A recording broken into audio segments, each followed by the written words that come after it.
Maruta Pancawatata Gati Wisaya Indriyaksa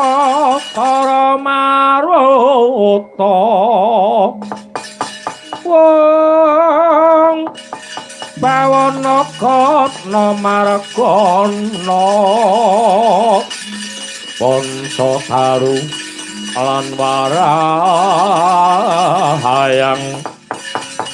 Pancataru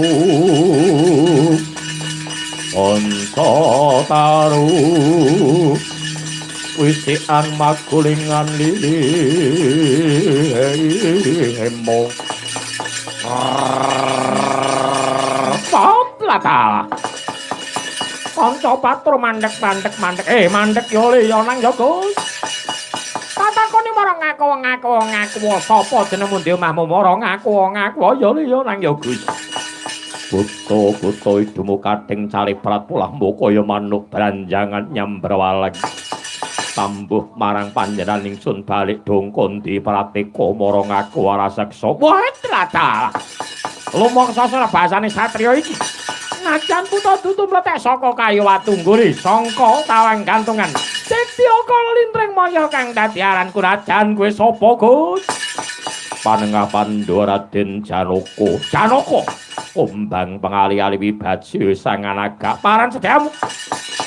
ngetutake jumangkaing suku kedheping netra krenteking paredaya ora kena bacot kudu bali ora ana gawar kentheng pepalang marga ndas buta kating jebobok ndas buta kating jebobok ndak sampar ndak sandung rambut buta ngubel padha pagas motorigo babu kuadamu wani tanding kawan aku Arang keposi utuk warangasa ora tinggal loncat batang era seksa Kota Pandhawa tata gati wisaya Indriyaksa Tara Maruta bawana gana margana Kaci gede dhuwur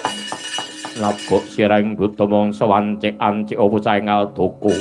Buta sugih japa mantra Tanono jamak lumrahing satriya megur marang dedangkane Raseksa Hardawalika dasar buta para sangka kopat kapita kaya manuk branjangan kumejara kaya buntuting ula tapangin tatap kemudaran tok palungmu Gus